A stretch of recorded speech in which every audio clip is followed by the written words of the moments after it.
नमस्कार, आप देख रहे हैं पीएमटी न्यूज पहाड़ से मैदान तक। आइए चलते हैं खास खबर की तरफ। उत्तराखंड की राजनीति और जनसेवा से जुड़ी एक बेहद दुखद खबर सामने आई है। उत्तराखंड के पूर्व मुख्यमंत्री, वरिष्ठ राजनेता और भारतीय सेना के पूर्व मेजर जनरल भुवन चंद खंडूरी का निधन हो गया। उनके निधन से पूरे प्रदेश में शोक की लहर दौड़ पड़ी। मुख्यमंत्री पुष्कर सिंह धामी ने गहरा दुख व्यक्त करते हुए इसे उत्तराखंड और देश की राजनीति के लिए अपूरणीय क्षति बताया है। मेजर जनरल भुवन चंद खंडूरी अपनी सादगी, ईमानदारी, छवि और अनुशासित कार्यशैली के लिए पहचाने जाते थे। भारतीय सेना में रहते हुए उन्होंने राष्ट्र सेवा का उत्कृष्ट उदाहरण पेश किया। वहीं राजनीति में भी उन्होंने पारदर्शिता और सुशासन को नई पहचान दी। उत्तराखंड के पूर्व मुख्यमंत्री भुवन चंद खंडूरी के पार्थिव शरीर को अंतिम दर्शन के लिए आज सुबह भाजपा प्रदेश कार्यालय लाया जाएगा। इसके बाद उनकी अंतिम यात्रा हरिद्वार के लिए रवाना होगी, जहां पूरे राजकीय सम्मान के साथ अंत्येष्टि की जाएगी।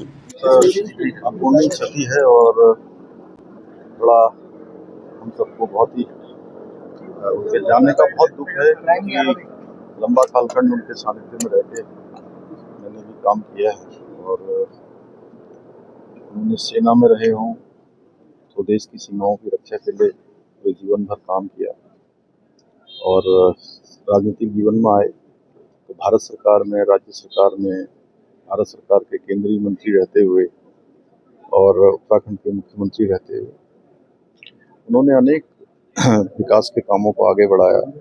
पारदर्शिता, भ्रष्टाचार, इन सब के खिलाफ बहुत सादगी से काम किया और बिना किसी लाग लपेट के अपनी बात कहते थे। अंतिम समय तक मैंने उनको देखा कि जिस प्रकार की एक विवादी उनके अंदर थी, साफगोई थी, उनका जीवन बहुत ही हमारे लिए प्रेरणा स्रोत है और मैं भगवान से प्रार्थना करता हूँ कि भगवान उनको अपने श्री चरणों में स्थान दे और उनके सभी पारिवारिक जनों को, पार्टी के लोगों को, अन्य लोगों को, उनके सभी शुभचिंतकों को जो ये दुख आया है, आघात पहुंचा है, कष्ट पहुंचा है, उस कष्ट को सहन करने की शक्ति प्रदान। सर, उनके साथ काम करते हुए कोई यादें हैं? बहुत सारी यादें हैं। एक तो देखिए, उनके जीवन में अनुशासन था, संयम था और बहुत ज़्यादा टाइम की पाबंदी होती थी।